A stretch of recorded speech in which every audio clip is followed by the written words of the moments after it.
창세기 46장 1절로부터 6절까지의 말씀을 제가 봉독하도록 하겠습니다. 이스라엘이 모든 소유를 이끌고 발행하여 브엘세바에 이르러 그 아비 이삭의 하나님께 희생을 드리니 밤에 하나님이 이상 중에 이스라엘에게 나타나시고 불러 가라사대 야곱아 야곱아 하시는지라. 야곱이 가로되 내가 여기 있나이다 하매 하나님이 가라사대 나는 하나님이라. 내 아비의 하나님이니 애굽으로 내려가기를 두려워 말라. 내가 거기서 너로 큰 민족을 이루게 하리라. 내가 너와 함께 애굽으로 내려가겠고 정녕 너를 인도하여 다시 올라올 것이며 요셉이 그 손으로 내 눈을 감기리라 하셨더라.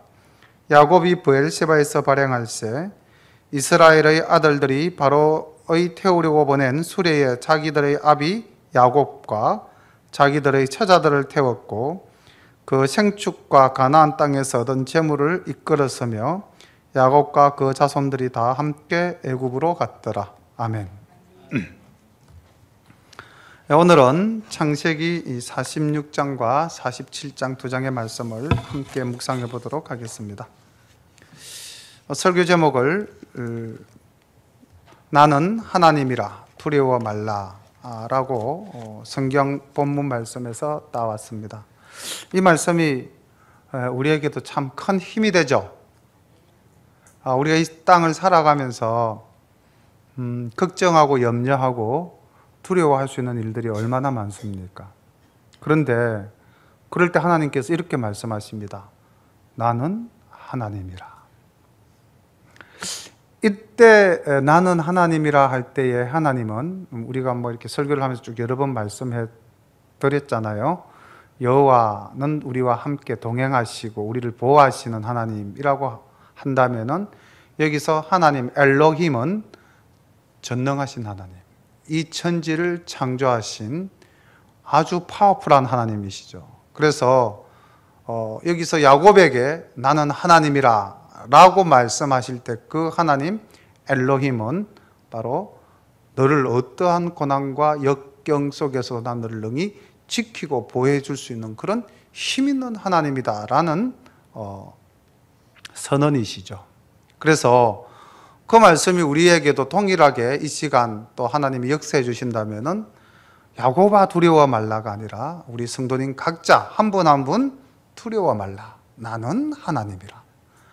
이런 말씀입니다. 그래서 오늘 사실 제가 읽었던 본문 1절부터 6절까지 하나님이 이제 이 46장에서 애굽으로 내려가는 이 야곱에게 위로와 격려로 주시는 이 말씀이 사실은 굉장히 중요한 메시지가 됩니다. 그래서 6절까지의 말씀을 우리가 한 절 한 절 한번 잘 묵상해 보시면은 삶 속에서 굉장한 은혜가 될 수 있습니다. 볼까요? 이스라엘이 모든 소유를 이끌고 발행하여 브엘세바에 이르러 그 아비 이삭의 하나님께 희생을 드리니 밤에 하나님이 이상 중에 이스라엘에게 나타나시고 불러 가라사대 야곱아 야곱아 하는지라. 야곱이 가로되 내가 여기 있나이다 하매 하나님이 가라사대 나는 하나님이라. 내 아비의 하나님이니 애굽으로 내려가기를 두려워 말라. 내가 거기서 너로 큰 민족을 이루게 하리라. 보십시오. 이제 야곱이 요셉이 살았다는 아들들의 말을 듣고 요셉이 또 아버지 보기를 간절히 원한다는 말을 듣고 그 야곱의 마음이 얼마나 흥분이 됐겠습니까? 그리고 죽은 줄로만 알았던 아들이 애굽의 총리가 되어 있다니 얼마나 보고 싶겠습니까?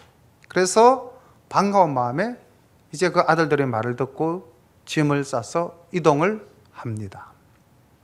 그런데 자 보십시오.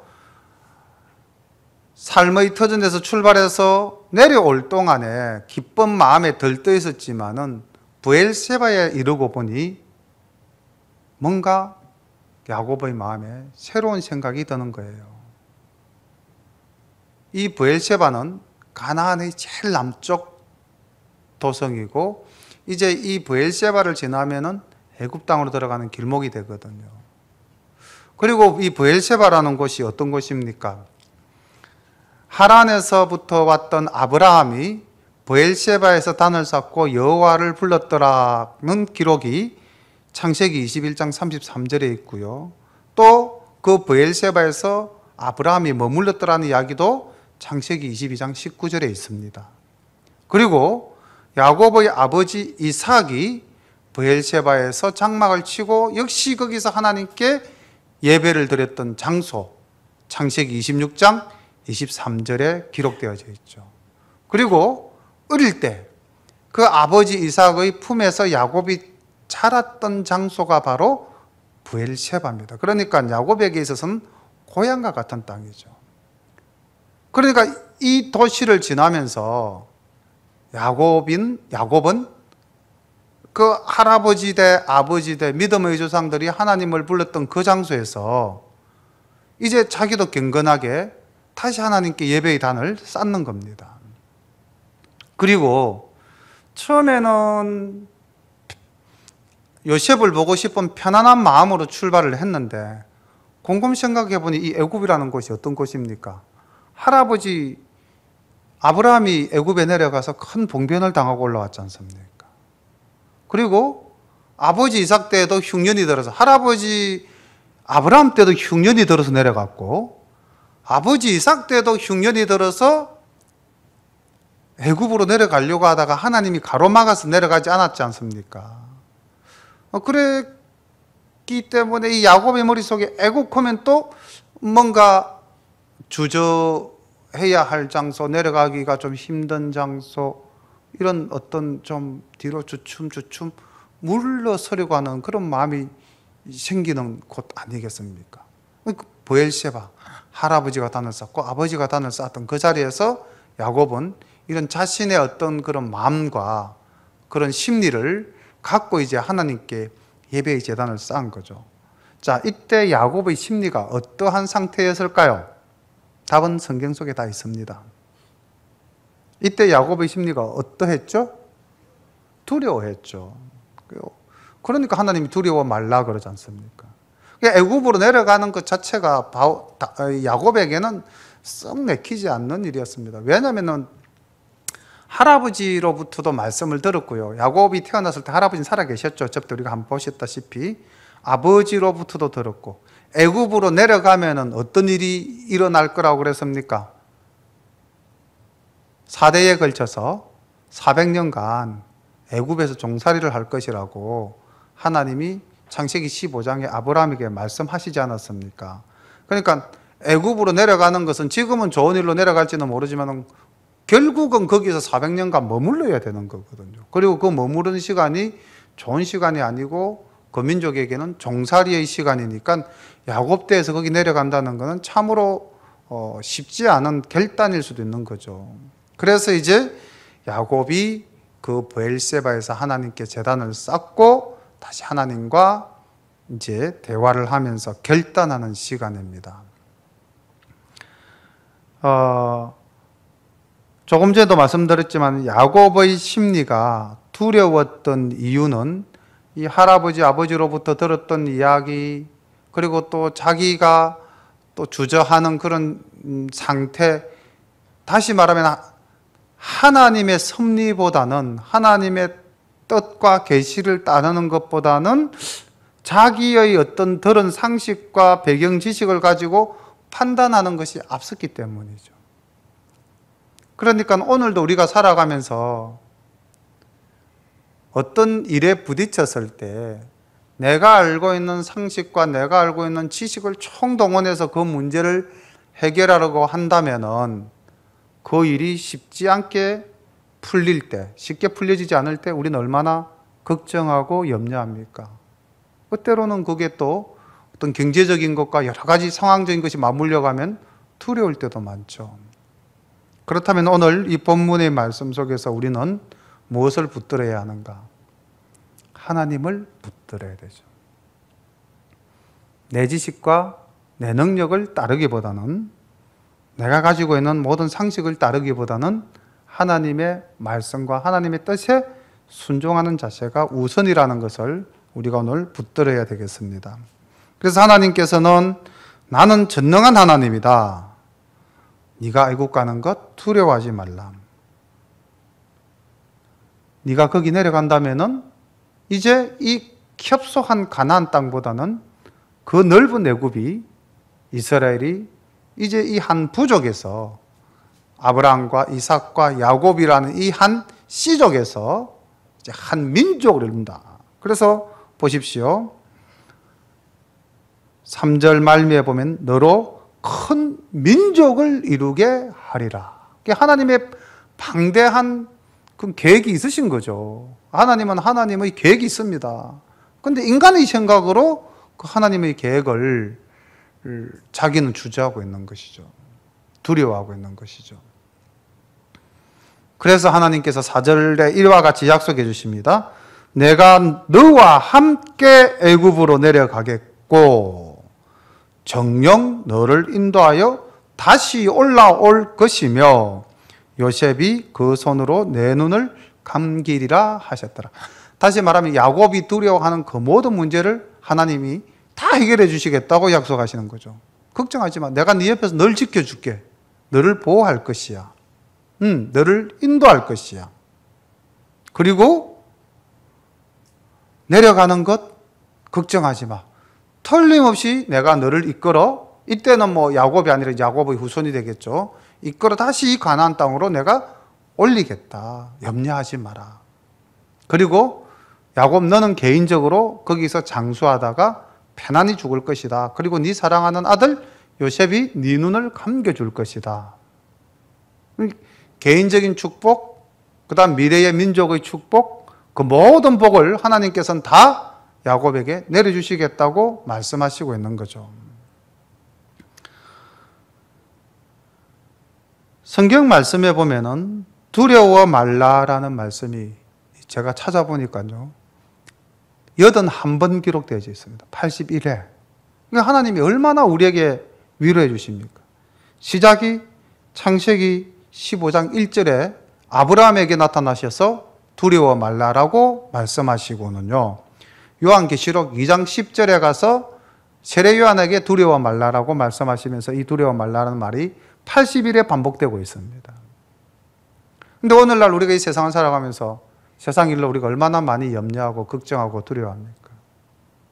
근데 하나님은 계속해서 두려워 말라라고 말씀하십니다. 오늘 함께 예배드리는 우리 모든 사련의 가족들은 세상에 살면서 두려움 없이 하나님을 의지하고 그렇게 강하게 살아가는 모든 성도님들 되시기를 축원합니다.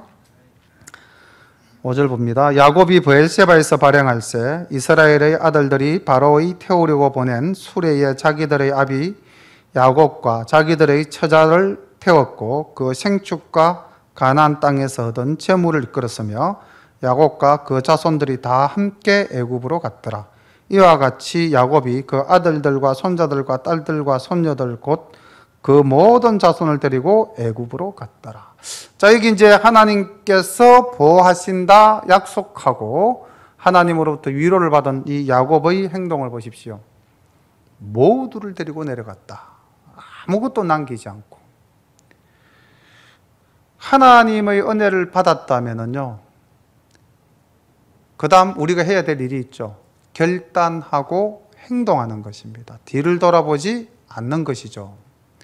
우리가 이렇게 예배 중에 또는 기도 중에 말씀을 보는 중에 하나님의 은혜로 성령님의 역사하심으로 우리가 결단을 했다면은 이제 그것을 행동으로 옮기고 뒤를 돌아보지 않는 우리의 그런 온전한 생활이 또한 요구되고 있는 것입니다. 8절부터 27절까지는 이제 애굽으로 내려간 야곱의 가족들 이름이 소개되고 있습니다. 애굽으로 내려간 이스라엘 가족의 이름이 이러하니 야곱과 그 아들들 곧 야곱의 맏아들 르우벤과 르우벤의 아들 한옥과 발루와 헤스론과 갈미요 시므온의 아들 곧 여무엘과 야민과 오핫과 야긴과 서할과 가나안 여인의 소생 사울이요 레위의 아들 곧 게르손과 그핫과 므라리요 유다의 아들 곧 엘과 오난과 셀라와 베레스와 세라니 엘과 오난은 세라니 엘과 오난은 가나안 땅에서 죽었고 또 베레스의 아들 곧 헤스론과 하몰이요 이사갈의 아들 곧 돌라와 부하와 요옥과 시므론이요 서불론의 아들 곧 세렛과 엘론과 얄레엘이니 이들은 레아가 받단 아람에서 야곱에게 낳은 자손들이라. 그 딸 디나를 합하여 남자와 여자가 33명이며 가스의 아들 곧 시병과 학기와 순이와 에스본과 에리와 아로디와 아랄리요 아셀의 아들 곧 임나와 이서아와 이스위와 버리아와 그들의 누이 세라며 또 버리아의 아들 곧 헤벨과 말기엘이니 이들은 라반이 그 딸 레아에게 준 실바가 야곱에게 낳은 자손들이라. 합 16명이요 야곱의 아내 라헬의 아들 곧 요셉과 베냐민이요 애굽 땅에서 온 제사장 보디베라의 딸 아스낫이 요셉에게 낳은 므낫세와 에브라임이요 베냐민의 아들 곧 벨라와 베겔과 아스벨과 게라와 나아만과 에히와 로스와 뭇빈과 훗빈과 아르시니 이들은 라헬이 야곱에게 낳은 자손이라. 합 14명이요 단의 아들 후심이요 납달리의 아들 곧 야스엘과 구니와 예셀과 실렘이라. 이들은 라반이 그 딸 라헬에게 준 비라가 야곱에게 낳은 자손이니 합이 7명이라.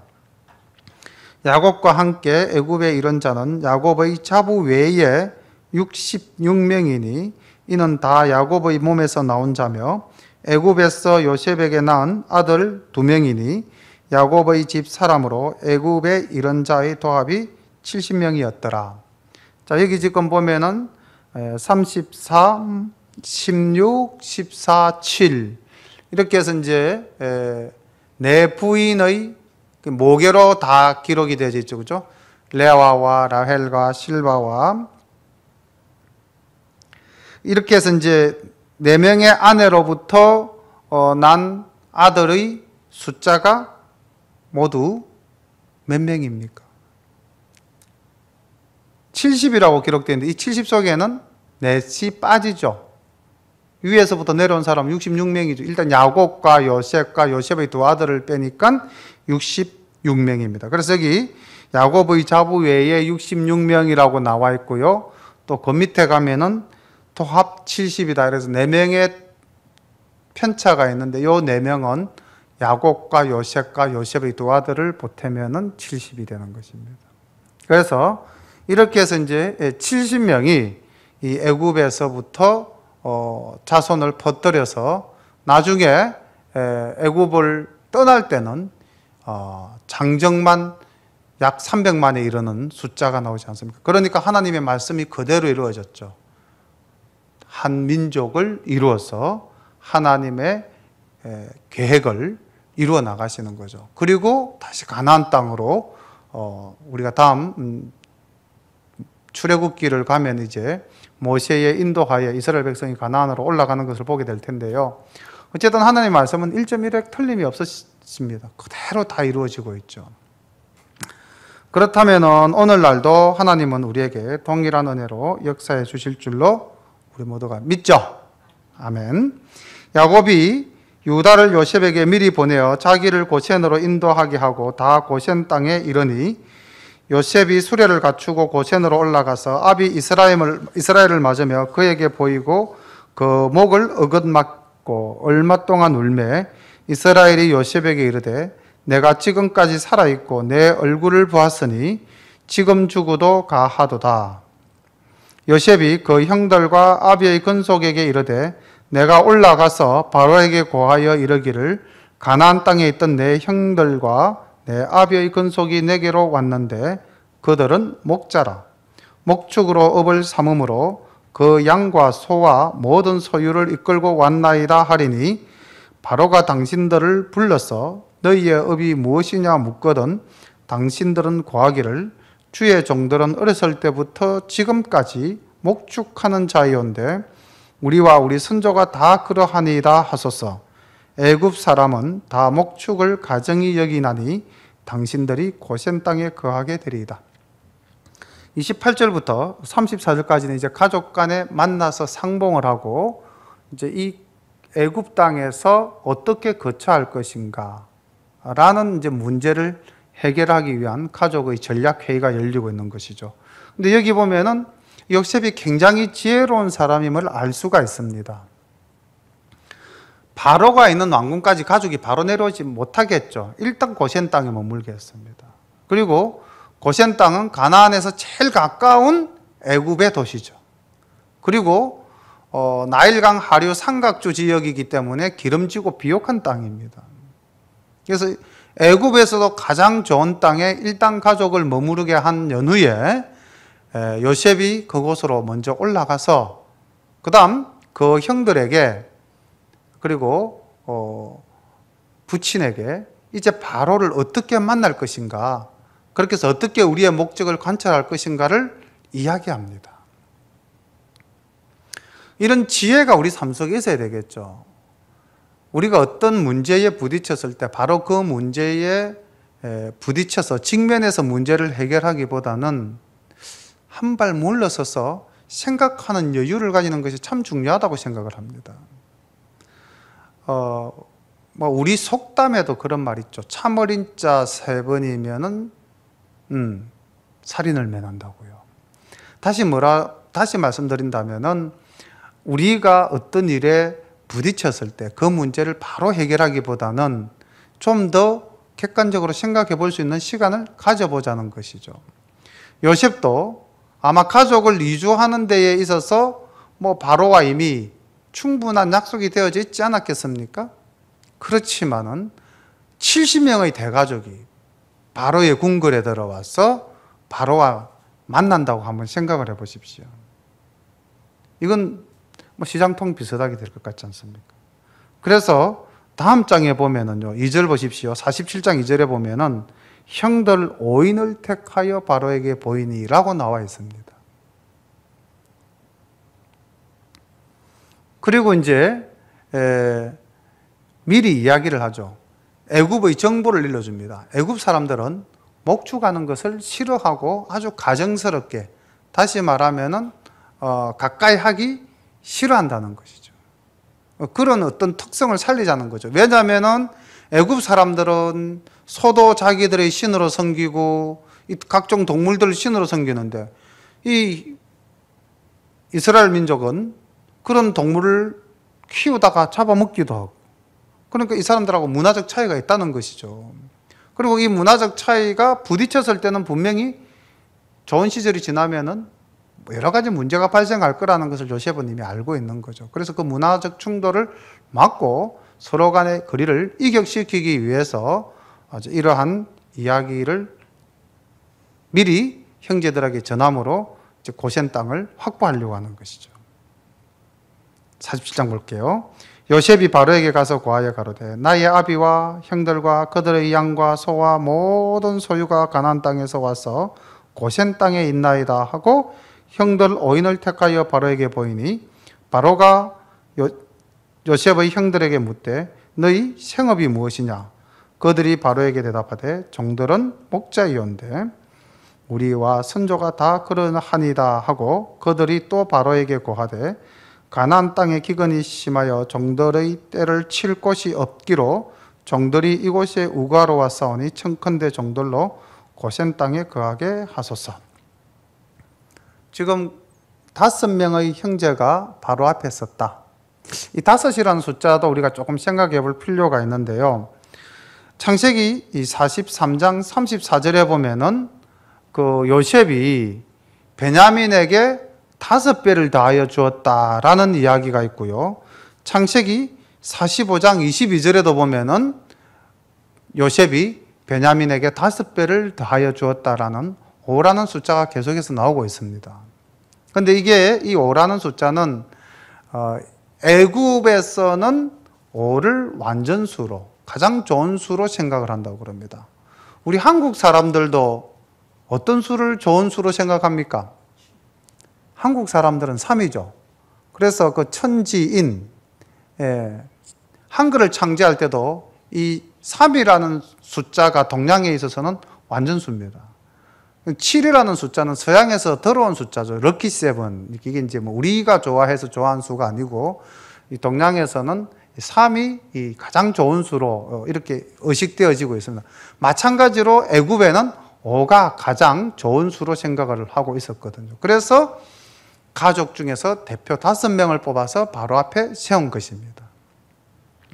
그리고 이들이 대답을 바로 요셉이 했던 말 그대로 반복하고 있지 않습니까? 우리들은 목자다. 그런데 우리 조상 때부터 우리는 목자였다. 그 이야기를 하죠. 그리고 고센 땅을 달라. 바로의 반응을 한번 볼까요? 바로가 요셉에게 일러 가로되 내 아비와 형들이 내게 왔은즉 애굽 땅이 내 앞에 있으니 땅의 좋은 곳에 내 아비와 형들로 거하게 하되 고센 땅에 그들로 거하게 하고 그들 중에 능한 자가 있는 줄을 알거든 그들로 나의 짐승을 주관하게 하라. 자, 바로가 굉장한 호의를 베풉니다. 이미 이제 요셉의 가족들은 다 계획을 짜서 내려왔지 않습니까? 그리고 그 계획대로 바로 앞에서 이야기를 했고, 바로는 그 말하는 태도가 굉장히 겸손하지 않습니까? 종들이 자신을 철저히 낮추고, 그 다음 또 이렇게 이야기하죠. 잠시 기근이 들었기 때문에 이 땅에 우거하러 왔다. 이때 이 우거라는 말이 히브리어로 구른데 그 뜻이 잠시 머물답니다. 그러니까 우리가 이 흉년이 끝나면은 곧 올라갈 겁니다. 그럼 빨리 올라가기 위해서는 가나안과 가장 가까운 땅 고센에 저희들이 머무르는 것이 좋겠습니다. 이렇게 이야기를 한 거죠.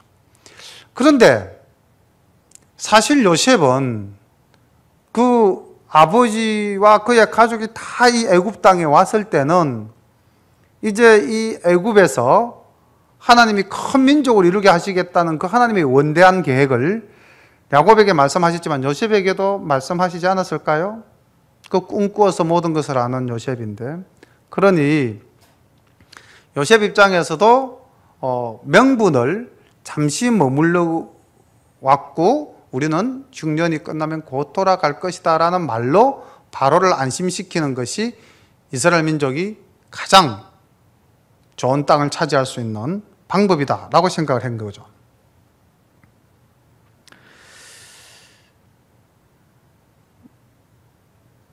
(7절) 말씀 봅니다.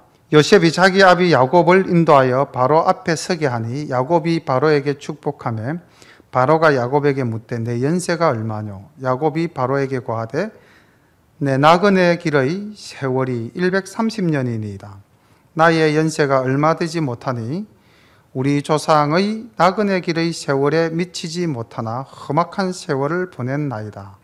하고 야곱이 바로에게 축복하고 그 앞에서 나오니라. 자, 이제 형제들 5명을 만나서 고센 땅을 확보한 연후에 다시 이제 아버지를 모시고 와서 바로와 대면하게 하죠. 자, 여기서 우리 이 야곱의 이 모습에서 배울 점이 하나 있는데, 사실 우리가 살면서 이러한 태도는 참 배워야 될 것 같아요. 7절과 10절을 보면 동일한 표현이 반복되고 있죠. 뭡니까? 바로에게 축복했다는 말이 나오죠. 그죠? 만날 때도 축복하고 헤어질 때도 축복하고. 우리가 믿지 않는 사람과 만날 때, 또 그리고 그 사람과 헤어질 때 주님의 이름으로 당신께 복을 빕니다. 하나님의 은혜가 당신 가정에 함께 하시기를 기도하겠습니다. 만약에 이런 이 축복의 이 인사를 우리가 할 수 있다면 그것도 하나님께 큰 영광이 되고 그 믿지 않는 자에게는 굉장한 전도가 될 수 있지 않겠습니까? 지금 이 바로라는 애굽 땅을 다스리는 이 왕 앞에 선 이 시골 노인이잖아요. 그러면은 뭐 축복을 하죠. 이 원래 축복이라는 것이 어떻습니까? 통상적으로 복을 빌어준다는 것은 위에서 아래로 가는 개념 아닙니까? 그러니까 이 야곱이 얼마나 당당합니까? 비록 촌 사람이지만은 애굽이란 거대한 영역을 다스리고 있는 왕이지만은, 그러나 내 뒤에는 전능하신 하나님이 있다는 이 믿음이 왕 앞에서도 당당하게 복을 빌어주는 사람으로서 오히려 영적으로는 훨씬 더 위에 서 있지 않습니까? 그러니까 우리도 사실은 누구를 만나든지 간에 이렇게 하나님의 이름으로 복을 빌어준다면 그것이 얼마나 아름다운 인사가 될 수 있을까, 그런 생각들을 해보았습니다. 그리고 이제 이 나그네 길이라는 말, 이게 이제 성경에서 처음으로 인생은 나그네 길이다라는 표현을 쓰고 있는데, 모든 성경학자들이 참으로 아름다운 문학적 표현이다라는 찬사를 하고 있긴 한데요. 우리가 이걸 다시 한 번 더 생각해 본다면은 우리의 신앙 고백이죠. 이 땅이 우리 삶의 온전한 터전이 아니라는 고백이지 않습니까? 그렇다면은 이 땅에서 우리가 집착하고 이 땅에서 우리가 악을 쓰고 용을 쓸 이유가 없는 것이죠. 사실은 우리는 이 땅에서 하나님의 사랑을 전하고 배우고 베풀고 이렇게 살아야 되는데 마치 이 땅에서 우리는 모든 것을 다 이루고 모든 것을 다 가질 수 있다고 생각하고 있기 때문에 이 나그네의 길이라는 생각을 하고 있지 않기 때문에 집착하는 거 아니겠습니까? 그러니까 우리가 좀 더 내려놓고 좀 더 비우려고 한다면은 우리 삶의 본질을 정확하게 파악을 해야 되겠죠. 옛날에 저희들이 자라면서 불렀던 복음송 중에서 시온성을 향해서 가는 순례자 나그네라고 우리가 얼마나 그렇게 많은 찬양을 하면서 사실은 고백을 해왔지 않습니까? 한때는. 근데 우리가 언제 그런 찬양을 드렸는지 잊어버리고 우리가 이 땅에서 영원할 것처럼 그렇게 살아가고 있는데 오늘 이 바로 앞에 선 야곱이 130년을 살아왔지만은 그 시간이 나그네의 길에 불과했다라고 이야기를 하고 있죠. 물론 어떻게 본다면은 그 가나안 땅에서 정착하지 못하고 자기가 살 수 있는 땅도 제대로 갖지 못한 채 사실 떠나온 본적은 바담 아람 저기 하란 땅이니까 삶의 모습 자체는 나그네 길이라고 볼 수도 있긴 있겠죠. 그런데 그런 현실적인 나그네 길이라기보다는 하나님 앞에서 이 인생 자체가 나그네 길이다라고 고백하는 그러한 신앙의 고백을 우리가 받아들인다면 우리에게 또 다른 은혜의 말씀이 될 줄로 믿습니다. 그리고 그 나그네의 길이 어떠했다고 이야기하고 있습니까? 험악한 세월이었다. 그러니까 우리가 아브라함, 이삭, 야곱 이랬을 때 사실은 믿음의 조상 가문의 족장들인데 우리가 신앙적으로 생각하면은 굉장히 긍정적인 세 명의 조상들이지 않습니까? 그들의 삶을 본다면 우리가 본받고 싶고 또 그들과 같아지고 싶고 그런 이름들이잖아요. 그래서 야콥이라는 이름도 얼마나 많이 짓고 있습니까? 이삭이나 아브라함이나 이런 이름을 가지고 지어진 건물도 얼마나 많습니까? 그런데 사실 이들의 삶은 험악한 세월이었다는 거죠. 아브라함도 그 자신의 아내 때문에 얼마나 그 마음 졸이며 살았습니까? 원각 미모의 여인이었기 때문에 어디 가면 이 여자 때문에 내가 죽지 않을까 그런 두려움이 늘 삶을 지배하고 있었고 이삭도 비슷한 고민을 하면서 살았고요. 또 이삭은 우물을 파면은 또 블레셋 사람들이 와서 계속 전쟁을 걸어와서 피하고.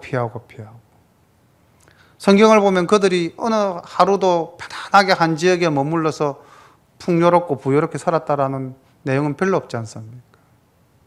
그럼 우리가 오늘 살아가면서 당하는 이런 여러 가지 삶의 고난들도 당연한 거죠. 그렇게 본다면 크게 억울할 것도 없죠. 왜 내 인생만 이렇게 안 풀어지나? 왜 나는 이 하나님을 잘 믿는데 일이 이렇게 계속 꼬이나? 이렇게 우리가 자기의 삶에 한탄할 이유가 없는 겁니다. 우리는 나그네 길이고 우리는 험악한 세월을 보내고 있는 겁니다. 그런데 이렇게 말하면서도 당당하게 바로에게 복을 비는 야곱의 모습을 볼 때 그 전능하신 하나님을 믿고 그 의뢰하는 그 믿음의 야곱의 당당한 모습 아닙니까? 이 모습을 우리가 닮아가야겠죠. 11절 말씀 봅니다. 요셉이 바로의 명대로 그 아비와 형들에게 거할 곳을 주되 애굽의 좋은 땅 람세스를 그들에게 주어 기업을 삼게 하고 또 그 아비와 형들과 아비의 온 집에 그 식구를 따라 식물을 주어 공개하였더라. 이제 요셉이 본격적으로 가족을 돌아보는 모습입니다. 그리고 가족이 고센 땅에 잘 정착할 수 있도록 물심양면으로 도우고 있는 모습이죠. 13절부터 26절까지는 이제 요셉이 지혜롭게 애굽을 치리하는 장면이 보이고 있습니다. 기근이 더욱 심하여 사방에 식물이 없고 애굽 땅과 가나안 땅이 기근으로 쇠약하니 요셉이 곡식을 팔아 애굽 땅과 가나안 땅에 있는 돈을 몰수히 거두고 그 돈을 바로의 궁으로 가져오니 애굽 땅과 가나안 땅에 돈이 지난지라. 애굽 백성이 다 요셉에게 와서 가로되 돈이 지나였사오니 우리에게 식물을 주소서. 어찌 주 앞에서 죽으리이까? 요셉이 가로되 너희의 짐승을 내라. 돈이 지나하였은즉 내가 너희의 짐승과 바꾸어 주리라. 그들이 그 짐승을 요셉에게 끌어오는지라. 요셉이 그 말과 양떼와 소떼와 나귀를 받고 그들에게 식물을 주되 곧 그 모든 짐승과 바꾸어서 그해 동안에 식물로 그들을 기르니라. 그 해가 다하고 새해가 되매 무리가 요셉에게 와서 그에게 고하되 우리가 주께 숨기지 아니하나이다. 우리의 돈이 다하였고 우리의 짐승떼가 주께로 돌아갔사오니 주께 낼 것이 아무것도 남지 아니하고 우리의 몸과 전지뿐이라. 우리가 어찌 우리의 전지와 함께 주의 목전에서 죽으리이까? 우리 몸과 우리 토지를 식물로 사소서. 우리가 토지와 함께 바로의 종이 되리니 우리에게 종자를 주시면 우리가 살고 죽지 아니하고 전지도 황폐치 아니하리이다. 그러므로 요셉이 애굽 전지를 다 사서 바로에게 드리니 애굽 사람이 기근에 몰려서 각기 전지를 팔미라. 땅이 바로의 소유가 되니라. 요셉이 애굽 이 끝에서 저 끝까지의 백성을 성읍들에 옮겼으나 제사장의 전지는 사지 아니하였으니 제사장은 바로에게서 녹을 받음이라. 바로의 주는 녹을 먹음으로 그 전지를 팔지 않음이었더라. 요셉이 백성에게 이르되 오늘날 내가 바로를 위하여 너희 몸과 너희 전지를 샀노라. 여기 종자가 있으니 너희는 그 땅에 뿌리라. 추수의 5분의 1을 바로에게 상납하고 4분은 너희가 취하여 전지의 종자도 삼고 너희의 양식도 삼고 너희 집 사람과 어린 아이의 양식도 삼으라. 그들이 가로되 주께서 우리를 살리셨사오니 우리가 주께 은혜를 입고 바로의 종이 되겠나이다. 요셉이 애굽 토지법을 세우매 그 5분 1이 바로에게 상납되나 제사장의 토지는 바로의 소유가 되지 아니하여 오늘날까지 이르니라. 지금 이제 요셉이 애굽을 다스리는 이 장면을 볼 때 굉장히 지혜롭게 그 백성들을 살펴 주는 것으로 해석이 되어지죠. 어떤 사람들은 이게 뭐 돈 뺏고 가축 뺏고 그다음 뭐 땅 뺏고 몸 빼앗아 가지고 종으로 삼았다, 착취가 아니냐라고 이야기를 하는데, 그 당시의 모습을 가지고 본다면 7년 대환란 속에 만약에 이 가축을 요셉이 거둬주지 않으면 그 가축들도 다 죽어버리지 않습니까? 그러니 모두가 사는 방법을 요셉이 지행해 나가는 것이죠. 처음에는 돈으로, 그 다음 가축으로, 그 다음 전지, 땅과 그들의 몸을. 그런데 요셉이 이들을 착취하고자 했다면 그 다음 보십시오. 요셉이 어떻게 합니까? 땅과 전지를 그들에게 다시 땅을 경작하라고 돌려주면서 그리고 종자를 주면서 어떻게 이야기하고 있습니까? 5분의 1만 바쳐라. 그리고 5분의 4는 너희들의 삶을 위하여 사용하라고 이야기하고 있지 않습니까? 만약에 착취가 목적이었다면 5대 5로 가를 수도 있죠. 2분의 1은 내고 2분의 1은 너희들이 하거라, 뭐 이렇게. 그리고 아주 표독했다면 뭐 10분의 8을 바치고 5분의 4를 바치고 5분의 1을 너희들이 가져라, 이렇게 할 수도 있는데, 지금 여기에 보면 요셉은 그 조세법을 시험에 있어서 경작의 5분의 1은 국가에 세금으로 내고 5분의 4는 자신들이 취하는 것으로. 그리고 그 모든 백성들을 또 21절에 보면은 성읍으로 옮겼다고 되어 있지 않습니까? 왜 성읍으로 옮겼겠습니까? 그 앞에 보면 요셉이 각 성읍의 곡식을 비축하였지 않습니까? 그러니까 백성들이 편안히 먹고 살 수 있는 거처를 마련해 주고, 그 다음 충분히 경작할 수 있는 여건을 만들어 준 거죠. 자, 이렇게 볼 때 지금 이 때가 이제 7년 흉년이 끝나는 해라는 것을 우리가 알 수가 있죠. 왜? 종자를 주어서 농사를 지으라고 이야기하고 있지 않습니까? 농사를 지어서 5분의 1을 세금으로 내라고 이야기하고 있으니까 그 다음에부터는 농사가 될 수 있다는 것이죠. 그래서 이제 이 시간이 또 그 사이에 그만큼 흘러갔다는 것입니다. 그리고 27절 한번 볼까요? 이제 이렇게 애굽을 다스리고 애굽 백성을 섬겼던 이 요셉의 모습에서 다시 이제 야곱에게 초점이 옮겨져 오면서 하나님의 말씀이 어떻게 이루어졌는지 27절에 이렇게 선포하고 있습니다. 이스라엘 족속이 애굽 고센 땅에 거하며 거기서 산업을 얻고 생육하며 번성하였더라. 민족까지 나아가진 않았지만은 이스라엘이 이제 한 족속이 되어지고, 뭐 족속이라는 말도 조금 더 강의의 뜻으로 해석하면 민족으로도 해석되어질 수 있죠. 그런데 뭐 이제 국가가 생길 때의 민족의 개념이 가니까 아직 국가의 개념이 없으니까 생육하고 번성하여 민족을 이루어 나가는 터전을 마련했다는 것을 27절에 이렇게 분명히 이야기하고 있습니다. 야곱이 애굽 땅에 17년을 거하였으니 그의 수가 147세라. 이스라엘의 죽을 기한이 가까움에 그가 그 아들 요셉을 불러 그에게 이르되 이제 내가 내게 은혜를 입었거든 청하노니 내 손을 내 환도뼈 아래 넣어서 나를 인애와 성심으로 대접하여 애굽에 장사하지 않기를 맹세하고 내가 조상들과 함께 눕거든 너는 나를 애굽에서 메어다가 선정에 장사하라. 요셉이 가로되 내가 아버지의 말씀대로 하리이다. 야곱이 또 가로되 내게 맹세하라. 맹세하니 이스라엘이 침상머리에서 경배하니라. 죽음을 맞이하는 이제 야곱의 모습을 우리가 여기 27절부터 31절까지 말씀 속에서 볼 수가 있는데요. 자, 야곱은 자기의 소원이 이 가나안에 묻히는 것입니다. 우리가 수구초심이라는 말이 있죠, 그죠? 여우도 죽을 때가 되면 고향 땅을 향해서 머리를 돌린다. 그리고 모든 사람들이 이 정말로 고향을 얼마나 그리워합니까? 이제 조금 남북이 긴장 상태를 치닫았다가 이제 다시 또 좀 회복되면서 그 많은 신랑민들에게 지금 또 새로운 희망을 주죠. 추석 전에 이렇게 또 남북 이산 가족이 만날 수 있는 이런 계기가 만들어질지 잘 모르겠는데 서두르다 보면은 될 수는 있겠죠, 그죠? 근데 이 남쪽과 북쪽에 있는 사람들이 각각 자기의 고향을 그리워하고 자기의 형제를 그리워하는 그 마음이 얼마나 간절합니까? 근데 오늘 여기 이 야곱도 보면은요, 다음 이제 이 48장에 가면은 야곱이 좀 더 구체적으로 내가 죽으면 어디에 묻어달라, 그 막벨라 굴에 묻어달라는 이제 그런 아주 구체적인 요인을 다시 한 번 더 이야기합니다. 그만큼 야곱의 마음속에는 그 조상들이 묻힌 그 땅에 묻히고 싶은 마음이 많죠.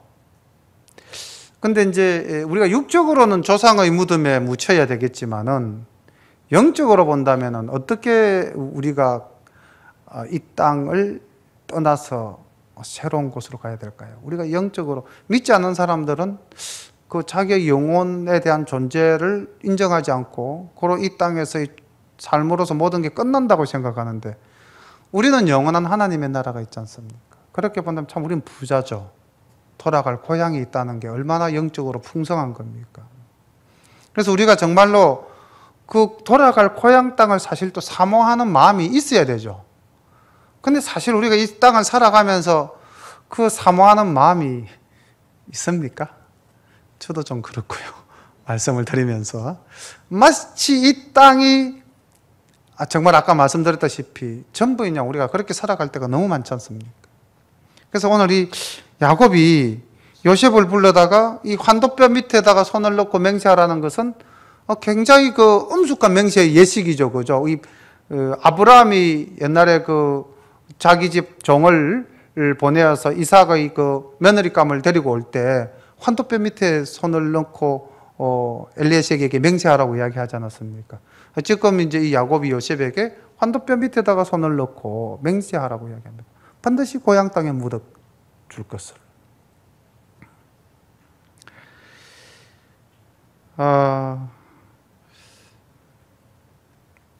우리가 이제 이 땅에 살면서 어떻게 살다가 어떻게 하나님의 나라를 바라보며 가야 될 것인가. 제가 그 학교에서 국어 선생을 오래 했기 때문에 이 말씀을 준비하다가 문득 떠오르는 시인이 한 명 있어서 그 시인의 시를 한번 같이 생각해 보면서 말씀을 맺으려고 합니다. 이 시인은 연희전문학교에서 공부를 하고 일본 상지대학에 가서 공부를 하다가 독립운동하는 인물로 몰려서 일본 감옥에서 젊은 나이로 이 땅을 떠난 윤동주 시인입니다.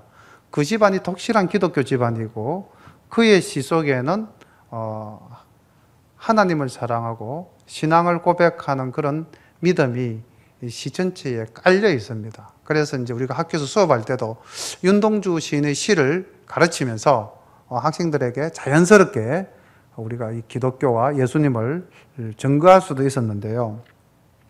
윤동주가 쓴 이 시 중에서 서시라는 시가 제가 낭송을 한번 해드릴 테니까 들으시면서 우리가 어떻게 살아가야 할 것인가, 또 이 땅을 우리의 완전한 머무를 장소가 아니고 이 땅은 나그네 길이라는 아까 그 야곱의 고백을 또 생각하면서 한번 들어보시기 바랍니다.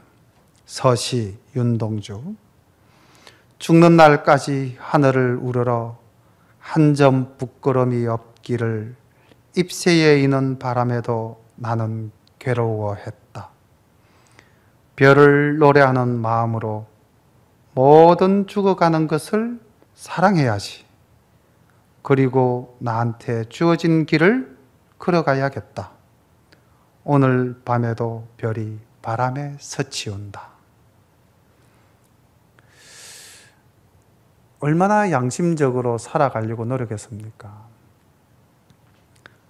죽는 날까지 하늘을 우러러보면서 한 점 부끄러움이 없기를, 그런 마음으로 살아갔다는 거죠. 그리고 이 땅에 있는 모든 것들을 사랑하면서, 주님의 사랑으로 사랑하면서 자기는 살아가야겠다고. 그런데 이렇게 노래하던 그의 현실은 일제의 압제 속에서 민족은 신음하고 자기는 감옥소에서 요절할 수밖에 없었던 그런 나이. 거기에 비하면 우리는 얼마나 행복하고 편안하게 잘 살고 있습니까? 우리는 어떻게 찬양으로 하나님께 우리의 신앙을 고백해야 되겠습니까? 사실 오늘 이 시하고 또 한편 시를 소개를 하려고 했는데요. 이 시는 너무나 잘 아는 시이기 때문에 그냥 제목만 말씀드리겠습니다. 시편 23편. 여호와는 나의 목자시니 내게 부족함이 없으리로다. 사랑하는 성도 여러분, 하나님이 우리를 지키고 보호하시기 때문에 우리는 부족함이 없습니다. 시편 23편도 다윗이 그 마음을 다해서 하나님을 찬양하며 읊은 시지 않습니까? 윤동주도 시로서 신앙을 고백하고 다윗도 시로서 신앙을 고백했습니다. 그렇다면 우리는 어떤 시로 우리의 신앙을 하나님 앞에서 고백할 수 있을까요? 집에 가서 시 한 편씩 써보시기 바랍니다. 내 마음을 담아서 쓰면 그것이 곧 시입니다. 뭐 시가 별게 시입니까? 내 마음으로 하나님께 신앙 고백하는 마음으로 이제 찬바람이 살살 부는 이 가을에 내 신앙 고백시 한 편 써서 나중에 연말에 우리 신앙 고백시 전시회 한번 할까요? 나그네 길, 험악한 세월. 그렇지만은 우리는 영원히 사모할 고향이 있습니다. 그리고 그 고향에 가기까지 하나님은 내가 너와 함께 애굽으로 내려가겠고 오늘날 우리에게 이렇게 말씀하시죠. 내가 너와 함께 네 평생을 지켜주겠다.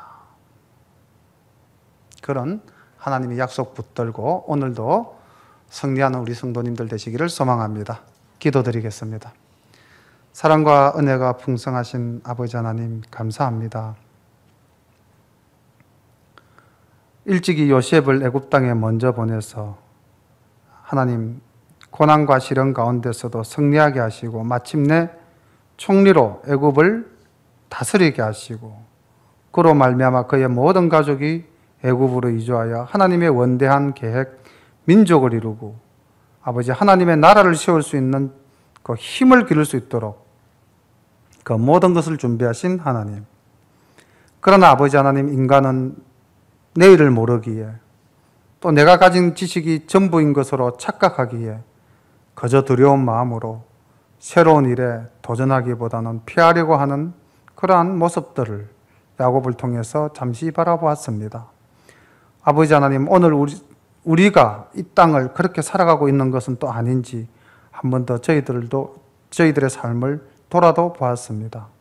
그러나 주님께서 야곱에게 분명히 약속하셨듯 우리에게도 하나님 동일한 은혜로 약속하시고 우리를 지키고 보호하시고 함께 하시며 선한 손길로 인도하신다 하시오니 아버지 하나님, 이 시간 예배드리는 우리 모두가 하나님의 그 선하신 도움을 바라보며 하나님께 영광과 찬양을 돌리며 하나님 나라를 사모하며 이 땅을 믿음으로 승리할 수 있도록 인도하여 주시옵소서. 예수님의 이름으로 감사하며 기도드립니다. 아멘.